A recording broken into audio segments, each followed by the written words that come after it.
Γεια σας, είμαι η Μαρία. Όπως θα δείτε και από τον τίτλο, το σημερινό βίντεο δεν έχει να κάνει ούτε με μακιγιάζ, ούτε με προϊόντα, αλλά με τη δωρεά μαλλιών. Σας είπα σε προηγούμενο βίντεο που έκανα ότι έκοψα τα μαλλιά μου για το συγκεκριμένο λόγο και αρκετές από εσάς μου ζητήσατε να κάνω ένα βίντεο όπου θα σας πω λίγα παραπάνω σχετικά με το θέμα και με τη δική μου ιστορία. Λοιπόν, καταρχήν να πάρω τα πράγματα από την αρχή. Μετά το καλοκαίρι άρχισαν τα μαλλιά μου να πέφτουν πάρα πολύ. Δεν ξέρω το λόγο, μάλλον εντάξει μπορώ να φανταστώ το λόγο. Άρχισα να αγχώνομαι ότι πέφτουν πάρα πολύ, ήταν και πάρα πολύ μακριά και λόγω του καλοκαιριού τα είχα συνέχεια μαζεμένα, ήταν λίγο ταλαιπωρημένα. Τέλος πάντων γύρω στον Οκτώβριο περίπου έκοψα λίγο, εντάξει, όχι πάρα πολύ, μην φανταστείτε. Έτσι είπα να τους δώσω μια ανάσα, να δυναμώσουν, αν και αυτό είναι εντελώς άσχετο όσον αφορά το δυνάμωμα και το κόψιμο. Λοιπόν, τέλος πάντων συνέχισαν να πέφτουν, αγχώθηκα παραπάνω και πήγα στη δερματολόγο. Έκανα εξετάσεις πρώτα απ' όλα, γιατί έχω γενικότερα έναν υποθυροειδισμό, ακολουθώ συγκεκριμένη αγωγή καθημερινά, οπότε σκέφτηκε και ο γιατρός ότι μπορεί να είναι από αυτό. Έκανα τις εξετάσεις μου κανονικά, βγήκαν όλα φυσιολογικά, μέσα στα φυσιολογικά όρια, οπότε το αποδώσαμε λίγο στο άγχος και στο στρες. Εντάξει, νομίζω ότι δεν υπάρχει άνθρωπος τη σημερινή εποχή που δεν έχει άγχος και δεν αντιμετωπίζει κάποιο στρες. Ένας από αυτούς είμαι και εγώ λοιπόν. Και μου έδωσε κάποια ειδική αγωγή και χάπια και ειδικό σαμπουάν και λοσιόν, τα οποία είναι φάρμακα και δεν θέλω να σας πω τι μου έδωσε, γιατί κάθε γιατρός δίνει αυτά που θεωρεί καλύτερα σε κάθε περίπτωση, οπότε το μόνο που μπορώ να σας πω είναι ότι μου έδωσε συμπλήρωμα διατροφής της Fresiderm, τα Hair, Skin and Nails, το οποίο εντάξει είναι απλά ένα συμπλήρωμα διατροφής, αν και με τη διατροφή μου δεν έχω κανένα ιδιαίτερο πρόβλημα, γιατί σας είπα ότι οι εξετάσεις μου ήταν πάρα πολύ καλές, οπότε ούτε έλλειψη σιδήρου έχω ούτε τίποτα. Απλώς εντάξει είπαμε να ενισχύσουμε λίγο τον οργανισμό. Τώρα, πώς έφτασα στο να κόψω τα μαλλιά μου. Λοιπόν, λίγο καιρό πριν πάω στη γιατρό, έπεσε στα μάτια μου το site donatehair.gr, που είναι ο φορέας στην Ελλάδα για την δωρεά μαλλιών, κάτι που γίνεται στο εξωτερικό εδώ και πάρα πολλά χρόνια, έχω να πω. Λοιπόν, και μπήκα λίγο στη διαδικασία, μου άρεσε σαν ιδέα.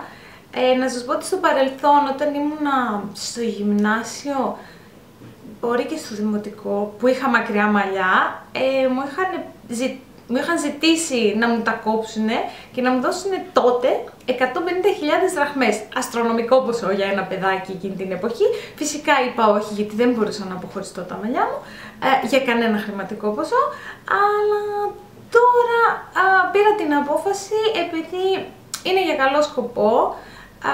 Είναι ένα θέμα το οποίο εντάξει, λίγο πολύ μας αγγίζει όλους, άλλους έμεσα, άλλους άμεσα, και ήθελα να το κάνω. Οπότε με το που πήγα στην γιατρό και μου είπε θα χρησιμοποιήσει ειδικά σαμπουάν, ειδικές λοσιόν και αυτά, το ίδιο απόγευμα, δεν το σκέφτηκα καν, το ίδιο απόγευμα πήγα και έκοψα τα μαλλιά μου για να είναι ουσιαστικά να είναι καθαρά από λοσιόν, από φάρμακα, από τέτοια, να είναι όπως ήταν εκείνη τη στιγμή, και το αποτέλεσμα είναι αυτό εδώ. Την έχω την κοτσιδούλα ακόμα. Λοιπόν, πώς λειτουργεί η διαδικασία τώρα. Τα μαλλιά μου και γενικότερα τα μαλλιά που δέχεται το donatehair.gr πρέπει να είναι φυσικά, να μην είναι βαμμένα και να είναι τουλάχιστον 20 εκατοστά σε μήκος. Εντάξει, αν είναι φιλαριστά, αρκεί το μεγαλύτερο μήκος των μαλλιών να φτάνει τουλάχιστον τα 20 εκατοστά. Εννοείται ότι τα μαλλιά μας στην άκρη πάντα είναι λίγο λιγότερα, γιατί έχουμε κάποιες τρίχες που ξεκινάνε από φύτρες και μεγαλώνουν και έχουν άλλο χρόνο ζωής από κάποιες άλλες. Ποτέ δεν θα είναι όλα μακριά ένα μήκος, οπότε έτσι και τα δικά μου φυσικά. Λοιπόν, τώρα, αν έχετε, γιατί με ρωτήσανε κιόλας, αν έχετε αντάβιες οι οποίες είναι, ας πούμε, μόνο στην κορυφή του κεφαλιού ή είναι μόνο μπροστά και δεν είναι σε όλο το κεφάλι, μπορείτε να ζητήσετε από τον κομμωτή σας, την κομμότρια, να σας πιάσει αυτά που είναι αντάβιες με ένα λαστιχάκι, να πλέξει τα υπόλοιπα, να κρατήσει τα μαλλιά τα φυσικά και μετά να κόψει και τις αντάβιες στο μήκος που θα έχουν έρθει τα φυσικά, έτσι ώστε να μπορέσετε να κάνετε μια δωρεά αν εσείς πραγματικά θέλετε να κάνετε τη δωρεά σας.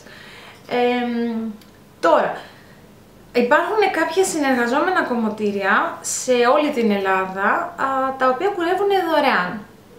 Κουρεύουνε, εντάξει, τώρα δεν θα πάτε να σας κάνουν κούρεμα, styling και όλα αυτά, εντάξει, απλά κουρεύουν δωρεάν για αυτό το σκοπό και κρατάνε τα μαλλιά αυτή.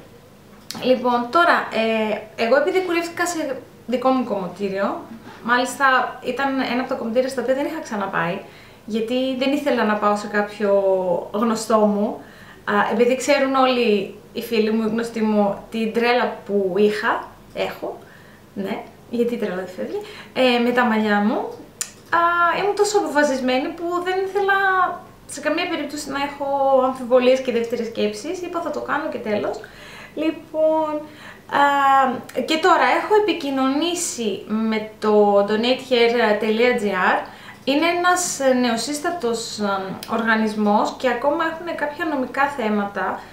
Μεσολάβησαν λίγο και οι γιορτές, αργίες στην Ελλάδα ζεις, τα ξέρετε αυτά. Λοιπόν, και δεν μπορώ ακόμα να τα στείλω σε κάποια διεύθυνση συγκεκριμένη, καθώς δεν μπορούν να τα δεχτούν από νομικής απόψεως. Φυσικά τα μαλλιά δεν χαλάνε, την έχω την κοτσίδα, με το που θα ανοίξει η αποστολή έχω ήδη μιλήσει, οπότε ξέρουν και θα περιμένουν μια κοτσίδα από μένα, εντάξει. Όσο λίγη και να είναι αυτή, όσο μικρή και να είναι αυτή, ο καθένας ό,τι μπορεί κάνει, εννοείται. Αυτά, νομίζω ότι σας είπα τα πάντα για την δωρεά μαλλιών. Νομίζω ότι δεν έχω ξεχάσει κάτι, ή έχω ξεχάσει, όχι. Αυτό, απλώς να φροντίσετε τα μαλλιά να είναι φυσικά, να μην είναι βαμμένα, να είναι τουλάχιστον 20 εκατοστά, να είναι καθαρά όταν θα πάτε να τα κουρέψετε, να τα δώσετε, να μην είναι βρώμικα φυσικά. Τι άλλο, νιώθω πάρα πολύ χαρούμενη με αυτό που έχω κάνει. Στην αρχή ήμουνα λίγο σοκαρισμένη να το πω, γιατί τα μαλλιά μου τα είχα τόσο μακριά από το 2002 και μετά δεν τα ξανάκοψα τόσο κοντά, οπότε ήταν για μένα λίγο ένα σοκ. Έχω αποδεχτεί το καινούριο μου look, ίσα ίσα μου αρέσει κιόλας. Προς το παρόν δεν πειραματίζομαι πολύ με προϊόντα styling έτσι και να τα ταλαιπωρήσω, γιατί συνεχίζω να ακολουθώ την αγωγή. Αυτά, ελπίζω να είμαστε όλοι καλά. Αν πραγματικά θέλετε να το κάνετε, να μην το σκεφτείτε. Εντάξει, θα πω κάτι που είναι πολύ κλισέ και όσοι μου το λέγανε, τους έλεγα ναι, οκ, μαλλιά είναι, θα μακρύνουν. Αλλά όντως, μαλλιά είναι, θα μακρύνουν, είναι καλός ο σκοπός. Αυτά, μέχρι την επόμενη φορά να είστε καλά. Γεια σας.